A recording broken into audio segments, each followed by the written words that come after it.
그러면 식이장애가 있는 분들이 만약에 식단을 시작할 때 이런 거는 조금 신경 쓰면서 하면 더 좋다 뭐 이런 거 있나요? 그거는 최근에 와서 저희 고객들한테 정말 많이 하고 있는 이야기인데요. 식이장애 있으신 분들은 뭘 해도 두려워요. 말씀하신 것처럼 지방도 두렵고요. 근데 지방만 두려운 것도 아니에요. 그냥 단백질도 두렵고요. 그냥 음식이라고 생겨 먹은 건 다 두려워요. 그래서 이분들한테 식단을 어떻게 하시려고 하실 생각을 하지 말라고 말씀드리고 있어요.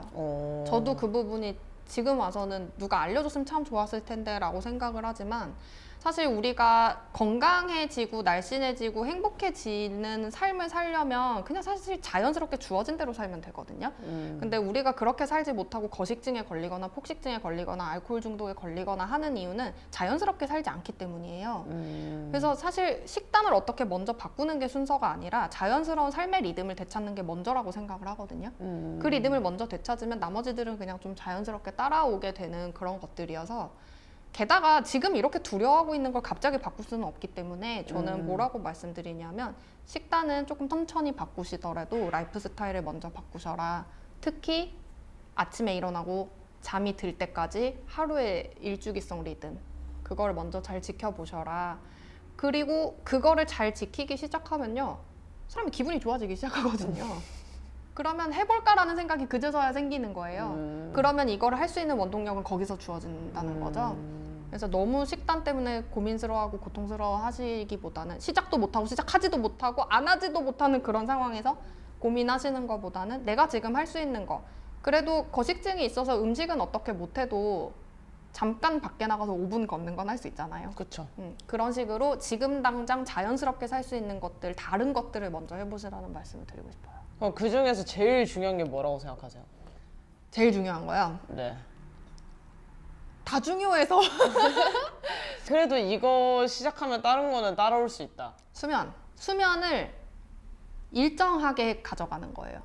매일 왔다 몇 갔다 시에 잔다 하면 딱 그 시간에 침대에 들어가서 눕고 그렇죠. 이렇게. 네. 그러니까 이게 수면이 굉장히 중요한 게요. 저한테 수면 장애를 호소하면서 오시는 많은 고객분들이 계세요. 그런데 그분들의 라이프 스타일 얘기를 듣잖아요. 수면 장애가 안 오는 게 이상해요. 정말로요. 그래서 그런 부분 아주 사소한 부분들이거든요. 하나씩 바꿔드리기 시작하면 한 달 있다 가세요. 괜찮아져서. 이게 무슨 얘기냐면 정말 너무 당연한 건데 모르고 지낸다는 거거든요. 예를 들면 이런 거예요. 명객님이 저한테 오셔가지고 키스님 저 요즘 잠을 너무 못 자요 그랬는데 제가 이제 물어보는 게 침대에 몇 시에 들어가세요? 그러면 뭐 11시에 들어가요. 몇 시에 주무세요? 1시요. 그럼 그 2시간 동안 뭐 하세요? 잠이 안 와서 핸드폰을 봐요. 이런 거예요. 잠이 안 와서 핸드폰을 봐요. 11시에 눕긴 누우셨대요.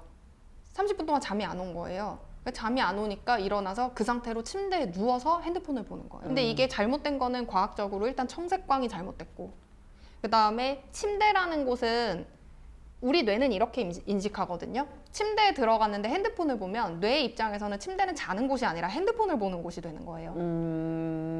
그래서 침대에 들어가서 뭔가 하는 행위는 20분을 넘기시면 안 돼요. 그런데 그거를 막 2시간씩 하고 있다. 그러면 그런 분들은 이래요. 차라리 소파가 잠이 잘 온대요. 그럼 왜 그러냐면 침대에 누워가지고 핸드폰을 봤잖아요. 그럼 뇌 입장에서 아 여긴 핸드폰 보는 곳 이랬는데 아 이제 졸리니까 자볼까 해가지고 소파 가서 자는 거예요. 그러면 이제 뇌 입장에서 아 소파는 자는 곳 이렇게 되는 거거든요. 그런 아주 사소한 것들도 있고 그리고 우리 몸은 수면 압박이라는 걸 받기 때문에 일찍 누워서 일찍 자고 싶으면 일찍 일어나야 돼요. 되게 당연한 거예요. 그런데 예를 들면 이런 거죠. 여러분이 회사를 다니고 있을 때는 어쩔 수 없이 아침에 6시에 일어나다가 주말에 10시에 일어나요. 그러면 4시간의 차이잖아요. 이 4시간이 리듬을 와르르 무너뜨리는 거예요. 아, 그냥 그 평일에 가져갈 수 있는 리듬도요? 네, 완전히 무너뜨려요. 그게 무너지기 시작하면서 평일에 다시 힘들어지고 불면증이 오고 이게 계속 밀리는 거죠. 그래서 주말이 돼도 시간은 똑같이 지켜서 일어나고 자는 거를 지켜주시는 거 그것만 하셔도 식욕도 많이 조절되고요. 기분도 많이 조절되고 그래서 저는 이 수면부터 지켜보시라는 얘기를 드리고 싶어요. 네. 확실히 그런 거 있잖아요. 못 잔 날은 계속 뭐가 먹고 싶고 맞아, 계속 맞아. 배고프고 맞아. 화도 잘 나고 맞아요. 네. 그게 실제로 수면을 어떻게 하느냐가 렙틴 그렐린을 조절을 해요. 그렇기 때문에 너무 당연한 과학적인 어떤 원리인 거라서 진짜 살 빼시고 싶으시면 잘 주무셔야 돼요. 네. 그러면 키슬님이 식단을 할 때 중점을 두는 부분이 뭔가요? 계속 바뀌는 것 같은데요. 네. 계속 업그레이드죠. 어떻게 보면.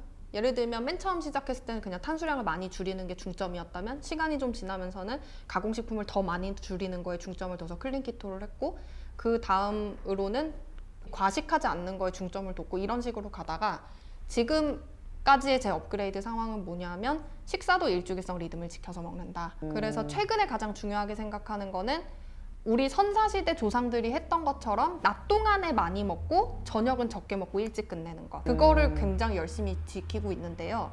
저는 사실 이 일주기성 리듬 지키기 전에도 날씬한 편이었었기 때문에 더 이상의 뭐 체지방 감량 같은 건 생각 안 해도 되겠다라고 생각하고 굉장히 오랫동안 체중을 재지 않았어요. 뭐 컨텐츠를 만들 때 이럴 때 빼고는. 그런데 일주기성 리듬을 지키기 시작하고 몇 주 지나지 않아서 갑자기 체지방이 확 빠졌어요. 그래서 이게 정말 빠져야 되는 거를 빼게 해주는구나. 자연스러운 패턴을 따라서 살면 그런 거를 되게 느꼈고 그냥 살이 빠져서 기쁜 거보다도 우리가 얼마나 많이 자연스러운 흐름을 깨고 살면 이거 조금 지켰다고 그렇게 체지방이 빠지나 이거는 완전히 해독이 되고 있다라는 얘기인 거잖아요. 그런 점에서 굉장히 많이 놀랐어요. 그래서 지금은 아침은 가능한 한 7시에 먹고 점심은 가능한 한 11시에 먹고 저녁은 가능한 한 4시에 먹고 5시 전에 끝내는 거를 잘 지키려고 하고 있죠. 그렇게 하면서 일찍 주무시고 또 일찍 일어나고. 네, 이렇게. 맞아요. 네. 마도비님이 어제 약간 얘기 듣고 네. 혹하면서 근데 수도승 같이 살아야 되는 것 같다고. 그러니까 제 별명이 세미스님이잖아요. 저도 한번 수도승 같은 삶을. 근데 이게 수도승처럼 산다 그러니까 되게 재미없을 것 같고 힘들 것 같잖아요. 전혀 안 그래요. 시간을 잘 지키는 거랑 또 그 안에서의 재미는 있는 거잖아요. 쏠쏠해요. 오늘은 몇 시에 뭘 먹을까? 약간 이런 것도 재밌고 그다음에 이걸 하면 되게 좋은 점이 뭐냐면요. 저녁을 어차피 적게 먹을 거잖아요. 그러니까 집에서 아침, 점심을 만들어서 먹고 남은 거를 먹어요. 그래서 저녁에 뭘 먹어야 될지 고민 안 해도 되는 게 너무 좋고요. 그리고 제가 그렇게 먹기 시작한 이유가 곰곰이 생각을 해봤는데 선사시대엔 냉장고가 없었잖아요. 그렇죠. 그럼 그날 잡은 걸 그날 다 해치워야 되는데 그러면 잔반을 먹겠구나라는 생각이 든 거예요. 그래서 잔반을 먹기 시작한 거예요. 저도 아침에 풍성하게 먹고 점심에 만들어서도 풍성하게 먹은 다음에 그걸 남은 거를 먹는 방식 이렇게 하니까 너무 편하더라고요. 네. 재미있습니다. 그러면 직장인분들은 어떤 식으로 하면 좋을까요? 아침에 요리를 해서 먹고 그거를 싸가지고 가서 점심에 먹고 이런 식으로. 네, 저 같은 경우는 뭐라고 말씀드리냐면 하루에 3번 다 다른 걸 먹으려고 하실 필요가 없어요. 아침에 잔뜩 만들어서 그걸 다 하루 종일 드세요라고 얘기하거든요. 채소, 고기 다 떼고 많이 만들 수 있잖아요. 그렇죠. 많이 만들어서 아침에도 드시고 점심에도 드시고 저녁에도 드시고 다음날 새로운 거 먹으면 되잖아요. 그쵸. 하루에 3번을 다 다른 걸 먹어야 되는 건 아니니까. 네. 음. 그런 방법도 있고 그다음 저도 외근 같은 거를 많이 다니기 때문에 많이 만들어서 도시락을 싸가거나 아니면 서브웨이 같은 데서 저녁을 간단하게 해결하거나 그런 식으로 많이 먹고요. 물론 직장인분들은 저처럼 막 5시에 식사를 마치실 수는 없어요. 직장인분들은 8시 전에만 마치셔도 잘하시는 거라고 저는 생각을 하거든요. 그래서 이런 분들한테 뭐라고 말씀드리냐면 간헐적 단식 어렵게 하실 생각하지 마시고 12시간 단식한다고 생각하시라고. 그래서 아침에 7시에 먹었으면 저녁 7시에 마지막으로 먹고 마치는 것만 해도 엄청 달라져요. 근데 12시간부터 사실 간헐적 단식 시작이니까 그것도 간헐적 단식 맞습니다. 네, 근데 많은 분들이 12시간 단식 취급을 안 해주잖아요. 물론 그 책에 의하면 가장 이상적인 건 8시간에서 9시간 안에 식사를 다 마치는 거라고 얘기를 하기는 해요. 그런데 만약에 내가 직장인이어서 저녁 쪽으로 이제 식사 시간이 몰려가게 된다. 그럴 것 같으면 차라리 12시간으로 늘려서 아침, 점심을 많이 드시라고 얘기하고 싶어요. 네. 맞아요. 약간 삶의 식단을 맞춰야지 식단의 삶을 맞출 수는 없으니까. 맞아요. 네, 그렇죠. 그러면 궁금한 게 네. 키슬님이 키토식을 하면서 이제 자주 해먹거나 좋아하는 음식 네. 한 2가지 정도 소개해 주실 수 있나요? 저는 뭐요 이렇게 얘기하기는 어려운 게 예전에는 식단을 계획해서 먹었었어요.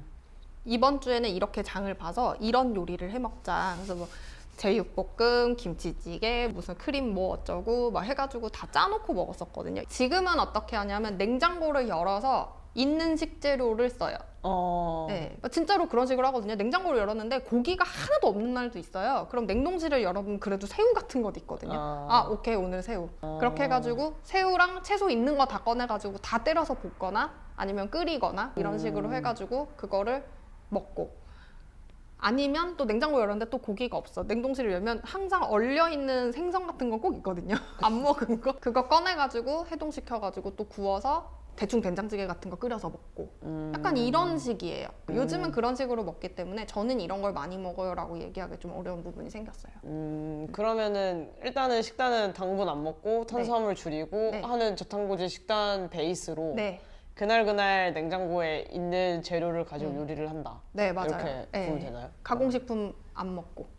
네. 그게 제일 중요한 것 같아요. 가공식품을 일절 먹지 않는 거. 맞아요. 저도 약간 아까 키슬님이 그 루틴 말해주셨잖아요. 맨 처음에는 뭐 당질을 안 먹는 식으로 가다가 가공식품을 안 먹게 되고, 맞아요. 그 다음에 과식하지 않는 걸로 갔다가 이렇게 갔다고 했잖아요. 네. 제가 과식하지 않는 것까지 왔거든요. 오케이. 오케이, 이제 오케이. 일제기성. 그러면 이건 챌린지를 하긴 해봐야겠네요. 꼭 해보셨으면 좋겠어요. 왜냐하면 삶의 질이 바뀌더라고요. 그래요? 제가 또 삶의 질에 좀 관심 관심 많은 타입이잖아요. 자연스러운 삶의 리듬을 따라가니까 생각하는 게 자연스러워지면서 전전긍긍하는 게 많이 내려가고요. 굉장히 평온해져요. 생각도 덜어지고, 우리가 하고 있는 모든 것들의 행위가 덜어지면 라이프 스타일도 전체적으로 좀 덜어지는 느낌이 생기잖아요. 그러면서 이제 의식 수준도 조금 좋아지는 그런 것들도 느낄 수 있고, 그래서 저는 꼭 해보셨으면 좋겠어요. 식단을 전혀 바꿀 수 없는 분들조차도 일주일성 리듬을 지키는 건 해보셨으면 좋겠어요. 네. 저는 거식증, 폭식증, 뭐 폭토 이런 거를 겪는 분들이 그래도 조금 나아지기 위해서 그 첫 한 걸음을 뭘 하는 게 좋을까요? 첫 한 걸음이요. 제가 스터디 그룹을 운영하고 있어요. 근데 그 스터디 그룹의 6주짜리 첫 세션 주제가 뭐냐 하면 네가 어디에 있는지 알자예요. 그러니까 사람들이 보통은 뭔가 시도하다가 잘 안 되는 이유가 뭐냐면, 예를 들면 이렇게 산이 있어요. 내가 여기를 목표 지점으로 삼은 거예요. 그런데 자기가 이 산 중에 어디에 있는지를 몰라요. 근데 보통은 이쯤 있는 줄 알아요. 그래서 이 정도만 올라가면 되는 줄 알거든요. 그래서 많은 분들이 2, 3개월 하다가 왜 안 되지 하는 거예요. 이게 2, 3개월 정도 높이거든요. 근데 여기 있어요. 사실은. 이걸 잘 모르시는 거예요. 어떻게 들으실지 모르겠지만 내가 이 정도까지 엉망이라고는 믿고 싶지 않은 거예요. 근데 생각보다 많이 엉망이거든요. 내가 어디 있는지를 알아야 현실 파악이 돼요. 내 목적지는 여긴데 되게 멀구나. 그러면 포기를 하는 것보다 오히려 그래, 머니까 내가 지금 주제 파악을 하고 천천히 가야지 라는 걸 알게 돼요. 근데 내가 여기 있다고 생각하면 왜 안 돼? 왜 안 돼? 왜 안 돼? 이러면서 사실은 여기서 깔짝대는 거죠. 왜 안 돼? 왜 안 돼? 왜 안 돼? 그러면서 희망 고문도 해가면서 잘 될 거야, 잘 돼야지 하면서 이상한 끌어당김하고 막 이러다가 다 실패하는 거거든요. 그래서 자기가 지금 어느 정도로 엉망인지, 의식 수준이든 건강 수준이든 현실 파악을 제대로 하는 게 저는 먼저라고 생각을 해요. 그래서 나에게 거식증이나 폭식증의 문제가 있고 그게 생각보다 굉장히 심각한 상태라는 거를 인지하는 것, 그 다음에 그것을 개선할 수 있으려면 거창한 무언가 하는 거 말고 지금 당장 뭘 할 수 있는지 생각하는 거. 지금 현실을 제대로 직시하는 게 가장 먼저 해야 되는 첫걸음이라고 생각하고 있습니다. 제가 생각할 때도 제일 중요한 것 같아요. 사람은 자기를 객관적으로 보는 게 세상에서 가장 힘든 일이잖아요. 맞아요. 저도 약간 제가 스트레스를 많이 받고 뭔가 힘든 일이 있으면 제가 저를 친구라고 생각하고 조언을 해줘요. 너무 좋아. 그러면 제가 그 조언을 해주는 입장에서 저를 생각하게 되니까 객관적으로 보고, 그러면서 진짜 쓸데없는 스트레스였구나 이런 생각이 거의 대부분이에요. 맞아요. 항상. 왜 이 정도까지 막. 별거 아니네 이런 게 맞아요. 되게 많거든요. 그래서 식이장애 있는 분들은 한번 해보셨으면 좋겠어요, 진짜로. 맞아요. 네. 저도 되게 뭐랄까 먹는 거를 두려워하기 시작할 때 키토를 만났고, 그러면서 이제 먹는 거에 대한 두려움은 지금 완전히 없어진 상태고, 이상 식욕이나 이런 것도 별로 없는 상태거든요. 그래서 꼭 이 상태에 도달해서 평온함을 얻으셨으면 좋겠어요. 제발. 네. 너무 자유롭잖아요. 네. 너무 행복하고. 맞아요. 진짜 평온이라는 단어가 제일 맞는 것 같아요. 맞아요. 오늘도 평온한 하루를 보내세요라는 말을 어느 순간부터 인사말처럼 하기 시작했어요. 평온함이 사실상 제일 중요하고 오늘 평온함이 만들어지면 그 다음날도 평온하고 이게 선순환이 돌기 시작하거든요. 한번 평온해지기 시작하면. 그래서 좋은 말씀 해주신 게 저는 그렇게 얘기하거든요. 내가 지금 나한테 하고 있는 행동을 타인에게도 할 수 있는지 생각해 보시라고. 그러면 절대 못해요. 그렇게 하면 잡혀가야 돼요. 그러니까 잡혀갈 수준의 행동을 내가 나한테 하고 있는데 그걸 타인에게 할 수 있는지를 생각해 보시고 타인에게 할 수 없는 행동이다라는 결론이 나오면 나한테도 하면 안 되는 거구나라는 걸 먼저 인지하시면 좋을 것 같아요. 식이장애 있는 분들이 보시고 좀 힘을 얻어 가셨으면 좋겠습니다. 제발. 이렇게 중독과 관련된 내용도 키슬림 채널에 되게 많거든요. 음식 중독이나 알코올 중독에 관해서 제가 매주 월요일에 라이브 방송을 해요. 그 라이브 방송 때 정말 많은 분들이 힐링을 하고 가세요. 음식 중독이나 알코올 중독 문제로 조금 고민스러운 부분이 있으시다 하시면 월요일에 제 채널에 오셔서 고민 상담소예요, 거의. 어떤 식의 고민이 있는지 적어주시면 제가 그 부분에 대해서 도움 드릴 수 있는 이야기들을 좀 해드리도록 하겠습니다. 네. 이런 얘기 사실 누군가한테 말하기 되게 어렵잖아요. 그렇죠. 내가 옛날이었어도 거식증이 있었고 식이장애가 있었고 나에 대한 자아관념이 이랬고 이런 거 말하기 힘든데 솔직하게 말해주셔서 감사하고 상담 때 하는 얘기를 여기서 해주셔가지고 죄송합니다. 아니에요.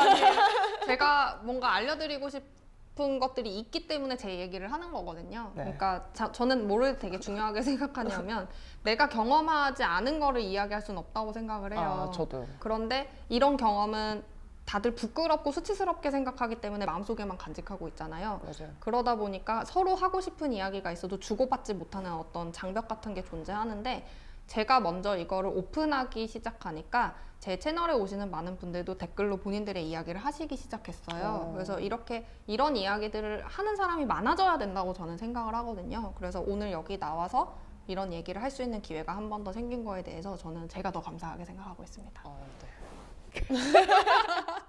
네, 그러면 오늘 영상은 여기서 마치고 다음 영상에서 찾아뵙도록 하겠습니다. 다음 영상에서 만나요. 안녕히 계십시오.